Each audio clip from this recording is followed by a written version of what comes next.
ব্যাপারটা এত তাড়াতাড়ি ডেভেলপ করেছে যে ফিলিংস, মানে আমি নিজেই একটু চিন্তিত ছিলাম যে আমি গেছি, সঙ্গে সঙ্গে যে শুটিং এ যাবো সেটাও ভাবিনি, গিয়ে সেটা হঠাৎ স্থির হয়েছে। তো মানে করবো কি করবো না, তার মধ্যে আবার এইটাও মাথায় আসছে যে কমিক্স থেকে একটা সিনেমা হচ্ছে বাংলায়, একদম এবার একটা বড় স্কেলে হচ্ছে, তার মূল চরিত্রে আমি অভিনয় করছি। রাপ্পারায় একজন যুবক, বাঙালি যুবক, যে যে নিজের আইডেন্টিটি খুঁজছে, অন্তত এই সিনেমায় যেখানে রাপ্পারায়ের জগৎটা তৈরি হতে দেখছি আমরা। বিপ্লব দা এরকম ভাবে, মানে আমি জানি না, চেষ্টা করি তবে এই জন্য আই লাইক ইউ। বিপ্লব দা ভালো কথা বলে বলে লাইক ইউ। নমস্কার, টিভি-19 বাংলা আর টিভি-19 বাংলায় স্পেশাল এডিশনে আজকে আমরা আছি একটি ছবি নিয়ে, যে ছবি আলোড়ন সৃষ্টি করে দিয়েছে। এবং বাংলায় যখন শীতকাল আসে না, আমরা কিন্তু অলওয়েজ বইয়ের মধ্যে থাকতে ভালোবাসি। ছোটবেলা থেকে আমাদের কমিক চরিত্রগুলো আমাদের ভীষণ প্রিয় হয়। এখনো কিন্তু আমরা সুযোগ পেলে কমিক চরিত্রগুলো একটু পড়ে নিই, কিন্তু সিনেমায় কমিক চরিত্র সেটা কিন্তু খুব একটা দেখা যায় না। রাপ্পা রায়, যার যে ছবিটি আসতে চলেছে আগামী 5ই ডিসেম্বর, সেখানে কিন্তু আমরা কিন্তু সেই কমিককে আবার ফিরে পাবো। আমার এই স্পেশাল এডিশনে এই মুহূর্তে রাপ্পা রায় থেকে আছে অভিনেতা, যাকে আপনারা ওটিটি প্ল্যাটফর্মে নিয়মিত দেখেন, সেই মানুষটি অর্পণ ঘোষাল, এবং যার কে আপনারা বিভিন্ন ছবিতে খুব দক্ষ চরিত্রে দেখে আসছেন, সেই দেবাশিস রায়। দুজনকেই আমরা প্রশ্ন করব, আমরা জানতে চাইব এই ছবিটি সম্পর্কে। টিভি-19 বাংলায় প্রথমবার রাপ্পা রায় নিয়ে যে আমাদের স্পেশাল এডিশন, সেখানে প্রথম প্রশ্নটা আমি অর্পণকে করি। অর্পণ, রাপ্পা রায় এই যে চরিত্রটা তুমি যখন তোমার সামনে এলো পরিচালকের তরফ থেকে, তোমার ফিলিংসটা কি ছিল?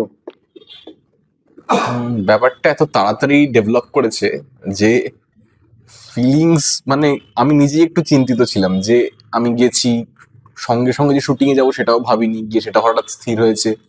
তো মানে করবো কি করবো না, তার মধ্যে আবার এইটাও মাথায় আসছে যে কমিক্স থেকে একটা সিনেমা হচ্ছে বাংলায়, একদম এবার একটা বড় স্কেলে হচ্ছে, তার মূল চরিত্রে আমি অভিনয় করছি।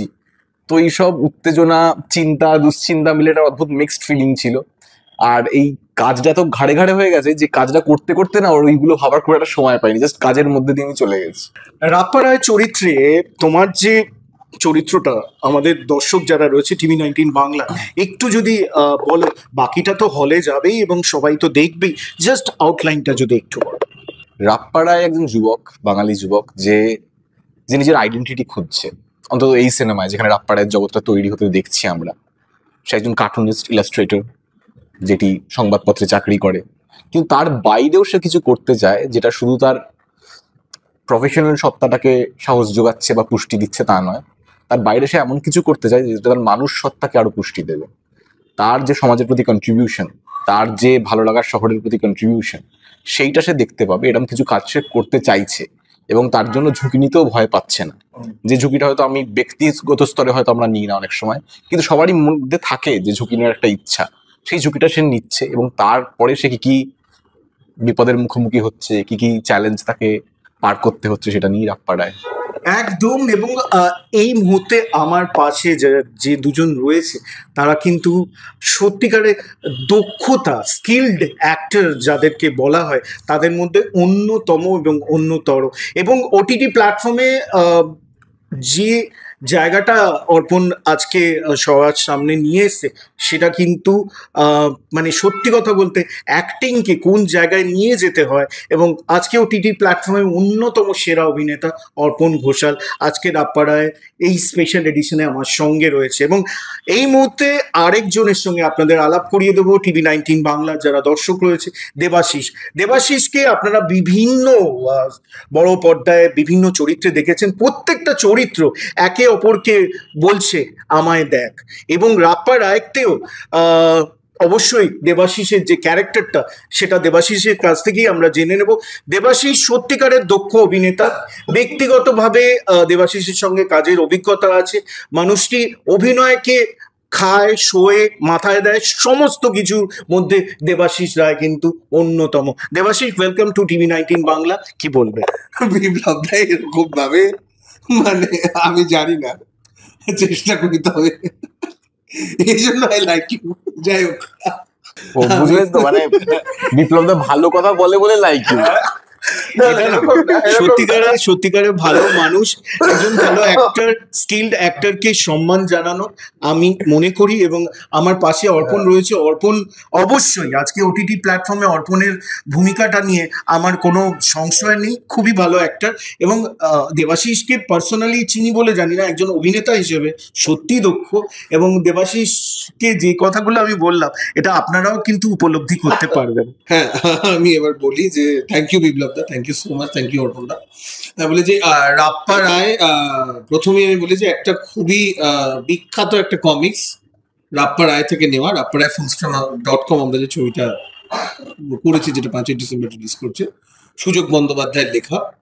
তো আমি প্রথমত দুটো মানুষকে ধন্যবাদ জানাবো, তিনজনকে ধন্যবাদ জানাবো। তার কারণ আমি যদি আজকে এখানে টনি হয়ে থাকি, রাপ্পা রায়ের একটি গুরুত্বপূর্ণ অংশ হয়ে থাকি, তাহলে এইটার জন্য দায়ভার তিনজনের। একজন তো অবশ্যই সুযোগ বন্দ্যোপাধ্যায়, যিনি এই চরিত্রটি সৃষ্টি করেছেন, প্রত্যেকটা চরিত্র সৃষ্টি করেছেন। রাপ্পাকে সৃষ্টি করেছেন, ডলফিনকে সৃষ্টি করেছেন, শঙ্কর রায়কে সৃষ্টি করেছেন, আমায় সৃষ্টি করেছেন, টনিকে সৃষ্টি করেছেন। ইনি আরেকজন মানুষ যিনি প্রথমে এই ছবিটির সাথে জড়িত ছিলেন, স্যার ফিরদাউসুল হাসান, যিনি আমার অপরাজিত ছবির প্রডিউসার। তো ইনি আমাকে ফার্স্ট রেফার করেন আর কি ধীমানদার কাছে, যে আমি এই চরিত্রটার জন্য পারফেক্ট। এবং অবশ্যই শেষে আমার পরিচালক প্রযোজক ধীমান বর্মনকে, যিনি সত্যি যদি আমাকে সুযোগ না দিতেন, তাহলে আমি আবার ওই যে তুমি এই কথাগুলো বললে, তাহলে আবার হয়তো তোমার মুখ থেকে এই কথাটা বেরোতো না যে আবার আমি এখানে বসে আছি, বা আবার একটা অন্য রকমের চরিত্র করার সুযোগ পেয়েছি, যেখানে আমি নিজেকে আবার প্রমাণ করতে পারি যে হ্যাঁ আমি কাজটা করতে পারি। তো আমি মনে করি যে একজন ভালো ফুটবলারকে যদি ভালো ফুটবলার হোক বা ক্রিকেটার হোক, সে টেবিল টেনিস খেলুক, ব্যাডমিন্টন খেলুক, যাক তাকে তো খেলার জন্য একটা মাঠ লাগবে। সে তো ঘরে বসে বসে বাথরুমে বসে খেলতে পারবে না। ঠিক সেরকম আমি একজন অভিনেতা, আমাকে জায়গা দিতে হবে, সেই স্পেসটা দিতে হবে, সেই অপরচুনিটি দিতে হবে। আমি এই মানুষগুলোর কাছে মানে কৃতজ্ঞ। আর আমি আর একটা কথা বলতে চাই যে আমি টনি করতে গিয়ে যেটা আমার সব থেকে বেশি ভালো লেগেছে, যে আমি ছোটদের জন্য প্রথমবার কিছু কাজ করতে পেরেছি। বিকজ আমি সবসময় চেয়েছি যে মানে ফেলুদা পড়েছি, নন্টে ফন্টে পড়েছি, টেনিদা পড়েছি, কিন্তু তাহলে করবো না কেন? তো সে কারণে ছোটদের জন্য আমি কিছু করতে পেরেছি। এবং টনি করতে গিয়ে আমি খুব আনন্দ পেয়েছি, তার কারণ টনি খুবই মজার একটা চরিত্র। সে একজন ওভার অ্যাম্বিশিয়াস ফিল্ম মেকার, সে একজন সিনেমার পরিচালক হতে চায়, তার একটা আবার একটা প্রেমের একটা ইচ্ছা আছে, ঠিক আছে, সে খেতে খুব ভালোবাসে। মানে যেমন ব্যক্তিগত জীবনে দেবাশিস রায়, তার কিছুটা ছায়া টনি ঘোষালেরও আছে, সেটা তুমি দেখলে বুঝতে পারবে। তার কারণ আমি আর তুমি জানি যে আমি কতটা খেতে ভালোবাসি বিপ্লব দা। তো যাই হোক, তো এইভাবে টনি হয়ে ওঠা। এবং আরেকটি মানুষ যার কথা না বললেই না, তখন আমি দৃঢ় বিশ্বাস করি যে একজন কো অ্যাক্টর যদি ভালো না হয়, সিনেমায় একা কোনো কিছু কোনোদিনও করা যায় না। এটা এরকম নয় যে বীরেন্দ্র সেহবাগ বা সচিন টেন্ডুলকার সেখানে একা সেঞ্চুরি করে দিয়ে চলে গেল, সিনেমা মানে ম্যাচ তুমি জিতে যাবে। এখানে প্রত্যেকটা মানুষকে একইভাবে। তো আমার সব থেকে বেশি সিন ছিল অর্পণ দার সঙ্গে, যেহেতু অর্পণ দা ছবির লিড। তো লাইক আমি যখনই অর্পণ দার সাথে শুট করেছি, যখনই আমি অর্পণ দার চোখের দিকে তাকিয়েছি, আমি তখন অর্পণ ঘোষালকে দেখিনি, আমি রাপ্পাকেই দেখতে পেয়েছি, যে রাপ্পাকে পেন ডাউন করেছেন সুযোগ বন্দ্যোপাধ্যায় যেরকম। তো সেইটা কি হয় যে একটা ভালো অভিনেতা যদি তুমি চোখের দিকে তাকাও, তাকে যদি তুমি তোমার যে সংলাপ সেগুলো বলা শুরু করো, তখন তোমার খুবই মানে কি বলবো, মানে তখন মানে তুমি যদি তার কো অ্যাক্টর হও, তাহলে তোমার থেকে বেশি হেল্প আর কেউ পাবে না, তার কারণ তুমি চরিত্রটার মধ্যে ঢুকে যাবে। তো সেটাই আর কি আমরা চেষ্টা করেছি আমাদের মতন করে। আমরা বাদেও এই ছবিতে মানে বিরাট বড় একটা স্টার কাস্ট আছে, যাদেরকে আমরা নিয়মিত সিনেমার পর্দায় এবং টেলিভিশনের পর্দায় দেখি, যেমন রজতাভ দত্ত, অলিভিয়া সরকার এই ছবির নায়িকা আমাদের ডলফিনের চরিত্র করেছে, শান্তিলাল মুখোপাধ্যায়, রাহুল অরুণোদয় ব্যানার্জি, দেবাশিস মন্ডল, সৌরভ দাস, প্রান্তিক ব্যানার্জি, চান্দ্রী ঘোষ, মানে তুমি যাকে বলবে চাঁদের হাট একেবারে একদম, মানে কাউকে ছেড়ে কাউকে মানে রাখা যাবে না আর কি। অর্পণ, রাপ্পা রায় এমন একটা চরিত্র যেটা তোমার কাছে সত্যিকার একটা চ্যালেঞ্জিং, তুমি ওটিটি প্ল্যাটফর্মে যথেষ্ট মানুষের ভালোবাসা, শ্রদ্ধা সমস্ত কিছু পেয়েছো এখনো পর্যন্ত টিল ডেট। বড় পর্দায় রাপ্পারায় ছোটদের একটা সুন্দর চরিত্র, সেটা যখন তুমি রূপায়িত করার সুযোগ পেলে, এটা তোমার কাছে কতটা চ্যালেঞ্জিং? দেখুন, চ্যালেঞ্জ না থাকলে তো আমার মনে হয় না কোনো ভালো কাজ হয়। যে কোনো বড় ভালো কাজ করতে গেলেই চ্যালেঞ্জ থাকে, এবং সেটা এক্ষেত্রেও ছিল। আর যেটা বললাম যে কাজের প্রসেসটা আমি খুব তাড়াতাড়ি ঢুকেছিলাম, মানে আমার হাতে বেশি সময় ছিল না, সেইটা একটা বড় চ্যালেঞ্জ ছিল। তবে আমরা যেভাবে শুটিং করেছি ধীমান বর্মনের নির্দেশনায় এবং তারই প্রযোজনায়, যে ওই তাড়াটা আমাদের দেওয়া হয়নি, যে আমাদের খুব কোথাও এক্ষুনি সিনেমা শেষ করতে, এক্ষুনি সিন শেষ করে ফেলতে হবে। 54 days। তো ও যেমন বললো যে 54 দিন অলমোস্ট আমরা শুট করেছি, সেটা উনি ব্যাক করেছেন নিজের ভিশনটাকে, সেটা সেই ব্যাক করাটা খুব ইম্পর্টেন্ট। এবং সেটা আমার উপর ব্যাংক করেছেন, যেখানে আমি সিনেমার ক্ষেত্রে নতুন, যে আমার নামে যে হুল করে টিকিট বিক্রি হবে এমন তো নয়, কিন্তু সেটা উনি নিজের কনভিকশন দিয়ে ব্যাক এটাই করেছেন। তোমার কাছে একটা চ্যালেঞ্জ, যেহেতু বড় পর্দায় তোমার আবির্ভাব একটা অন্যরকম ভাবে। সেটা তো অবশ্যই চ্যালেঞ্জ, এবং সেটা 5ই ডিসেম্বর থেকে তার রেজাল্ট বোঝা যাবে যে কি রেজাল্ট হতে চলেছে, মানে ওটিটির বাইরে বড় হ্যাঁ। পর্দায়।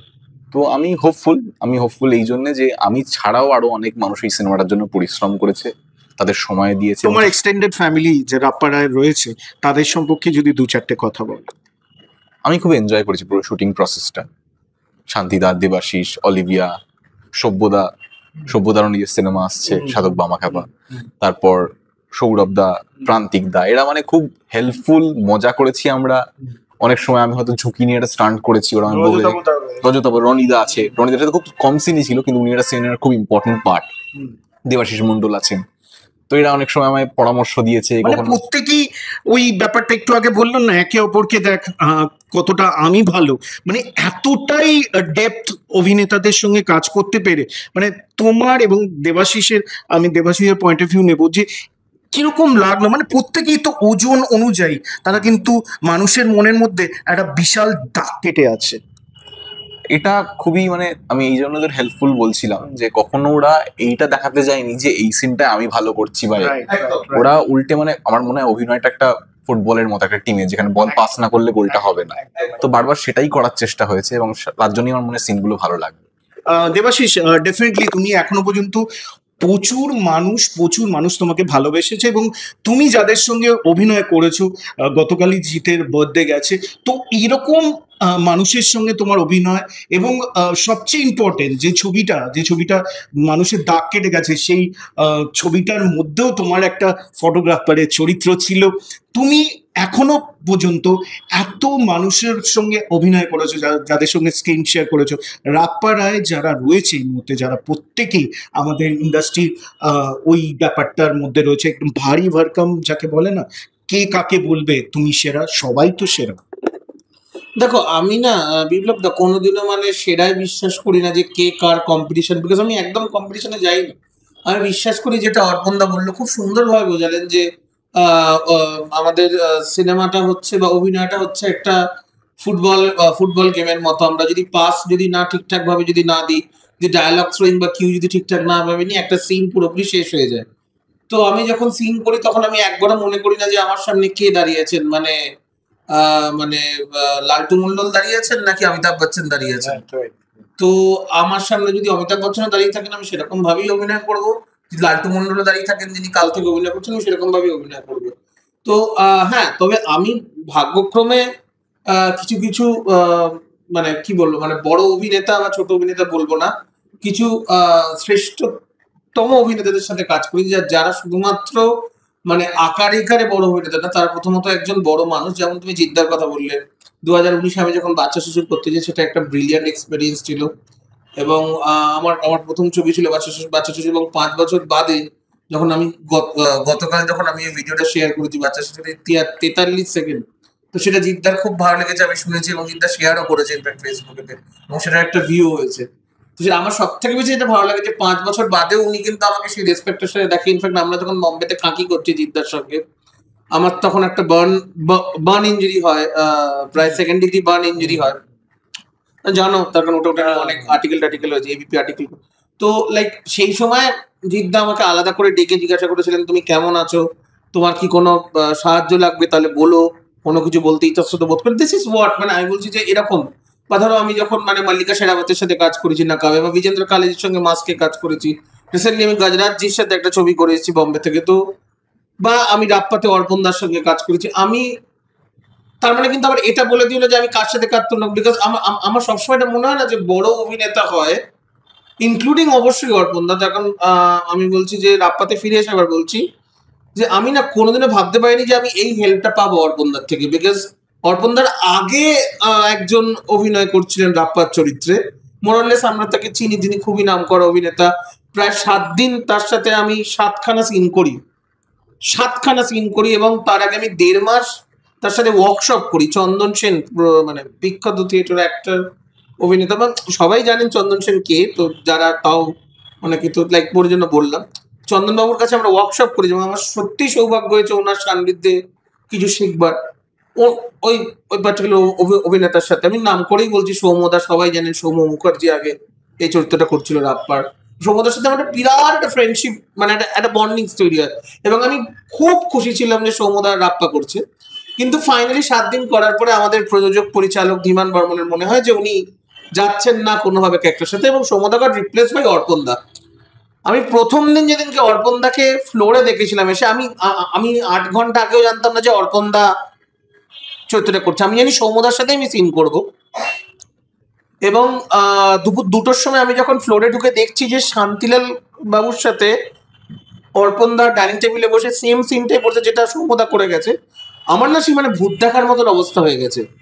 এবং তার আগে আমি খুব টেনশনে ছিলাম, বিকজ অর্পণদাকে আমি চিনি না। তো আরেকটা কথা বলে রাখি, আমরা একই জায়গার বাসিন্দা, অর্পণদা হাওড়ায় থাকেন, আমিও হাওড়ায় থাকি। আমার প্রথম যে গুরু, যার সান্নিধ্যে আমার অভিনয় শিক্ষা শুরু হয়, অর্ণব মুখোপাধ্যায়, তো অর্পণদাও তারই শিষ্য আর কি, আমরা একই গুরুর শিষ্য, কিন্তু আমরা কোনোদিনও মিট করিনি। প্রথমবার আমাদের দেখাও পর্যন্ত ওই সেদিনকে আমার শুধু মনে আছে, আমি তো এসে আমার যিনি মেকআপ আর্টিস্ট ছিলেন মোহাম্মদ ইউনুস, বিরাট পপুলার মেকআপ আর্টিস্ট আমাদের ইন্ডাস্ট্রি, আমি ওনাকে বলছি মানে মানে কি হচ্ছে, তাহলে আমি কিসের, আমি তো কিছু করতে পারবো না, তার কারণ সন্ধ্যেবেলা আমরা যে সিনটা, যে সেজন্য আমি দেখছি আবার এই বড় সিনটা যেটা আমি ওদের সাথে করেছি, অর্পণদা জাস্ট ক্যাজুয়ালি এসে আমার সাথে হাই হ্যালো করলো, এবং কি মানে মানে কি করলো আমি জানি না, সেটা অর্পণদাই বলতে পারবে। হ্যাঁ, অদ্ভুত একটা ঘরে চলে গেলাম, এবং আমি যখন সিনটা করলাম আমি কোনো জায়গায় কিন্তু অর্পণ ঘোষালকে পেলাম না, আমি রাপ্পাকে পেলাম, এবং ট্রান্সফার থেকে আমরা 15 দিন শুট করি, আর এখন এরকম জায়গায় চলে এসছে যে আমি একটু বেশি খেলে অর্পণদা যদি আমাকে চোখ থেকে তাকায়, তাহলে আমি খাওয়াটা না খাচ্ছি না। এই কিছুক্ষণ আগে আমরা একটা অন্য জায়গায় ইন্টারভিউ দিচ্ছিলাম, সেখানে একজন বিখ্যাত মানুষ সুযোগ বাবু হয়তো চেয়ারটা ধরে, অর্পণদা আমার দিকে তাকালো, কি হলো সুযোগ বাবু, এরকম চেয়ারটা ধরে তুমি ধরো। মানে এই জায়গায় আমাদের ভালোবাসা, আমাদের বন্ডিংসটা চলে এসছে। মানে আমি কোনো একটা বিরাট বড় কোনো ভুল করলে অর্পণদা আমাকে একটু বকে দেয়, আমি কোনো কাজ ডিসিশন নেওয়ার আগে অর্পণদাকে একবার ফোন করে বলি। আমরা না রিয়েল লাইফ রাপ্পাটা নিয়ে গেছি, যেটা কিছুটা আমার হয়েছিল জিতু কমলের সাথে, জিতুদার সাথে। আমি তোমাকে মনে হয় একটা ইন্টারভিউতে আমি বলেছিলাম যে আমি জিতুদার নাম্বারটা এখনো পর্যন্ত আমি দেখাতে পারি, আমি মানিকদা বলে সেভ করে রেখেছি, সত্যি যেটা ডাক নাম ছিল। মানে আমরা যখন কথা বলতাম তখন সেইটা আর কি পরে আর TV19 বাংলা এই এপিসোডটার নাম কি আমরা রাখবো? অকপট স্বীকারোক্তি। কেননা যে স্বীকারোক্তিগুলো আমরা আগে কোনো ইন্টারভিউতে এখনো পর্যন্ত দেখিনি, সেই স্বীকারোক্তিগুলোই আমরা পেলাম দেবাশিসের মুখ থেকে। অর্পণ আজকেই একটা রিলিজ করেছে রাপ্পা রায়ের বিশেষ একটা সং, যেটা মানুষের মনকে অবশ্যই দাগ কাটবে, এবং তোমার ব্যক্তিগতভাবে তোমার ভীষণ পছন্দের গানটি, এটার সম্পর্কে কিছু যদি কথা বল। আমি চলে যাব, গানটা যে ট্র্যাকটার নাম দেওয়া হয়েছে, আমরা সবাই একদিন চলে যাব, কেউই থাকবে না। 100 বছর আগে ওই জায়গাটা এরকম ছিল না, 100 বছর পরেও এরকম থাকবে না, সেটাই ধ্রুব। কিন্তু তার মধ্যেও আমরা এই যে বাঁচছি, এই যে বাঁচার মধ্যে আবার একটা মিথ্যে জগৎ তৈরি করছি সিনেমার, যেখানে লোকে দেখতে আসছে, দিয়ে বলছে যে না ওই মিথ্যাটা ভালো হয়নি, এই মিথ্যাটা ভালো হয়েছে। এই সবগুলো অদ্ভুত আমাদের জীবন। কিন্তু এই যে মানুষগুলো আমাদের জীবন থেকে চলে যায়, মানে শেষে তো সবই চলে যায়, আস্তে আস্তে চলে যাওয়ার মানে এটাই দস্তুর। কিন্তু তারা কোনো না কোনো ভাবে থেকে যায়, মানে বিভিন্ন মানুষের কাছে বিভিন্ন মানুষ রয়ে যায়, তাদের স্মৃতিতে রয়ে যায় একদম। তো সেই নিয়েই গানটা, মানে একজন কাছের আপ্পার একজন এক মায়ের চলে যাওয়া, সেটাকে বেস করে এই গানটা। মিউজিক থেকে গান দুটোই দুর্দান্ত হয়েছে। সঞ্চিতা ভৌমিক গেয়েছেন, সুমিত মুখার্জি মিউজিক করেছেন, খুব দারুণভাবে শুট করা হয়েছে পুরো বিষয়টা। আমার খুব প্রিয় কাছের গান, আমার মনে হয় মানুষ রিলেট করবেন, এবং আমার মনে হয় সবাই হয়তো যে দুঃখটার মধ্যে দিয়ে রাপ্পা যাচ্ছে ওই সময় তার সাথে একাত্ম হতে পারবেন, কারণ এই দুঃখটা সবাইকে একবার না একবার ছবেই। একদম অর্পণের কথার মধ্যেই একটা ইমোশনাল অ্যাটাচমেন্ট রয়েছে, যেটা আমাদের সবাইকেই তো একদিন একদিন যেতে হবে। সেই যাওয়ার মধ্যেও কিন্তু একটা সুন্দর মেলবন্ধন রাপ্পারায়তে আমরা দেখতে পাবো এবং হলে গিয়ে দেখা অবশ্যই চাই। আমাদের TV19 বাংলায় 1 বছর পূর্ণ হলো এবং এই 1 বছর পূর্ণতাতে আজকে যে এপিসোডটা আপনাদের সবাইকে ডেডিকেট করলাম, এখানে কিন্তু রাপ্পারায় খুব একটা ইম্পর্টেন্ট রোল।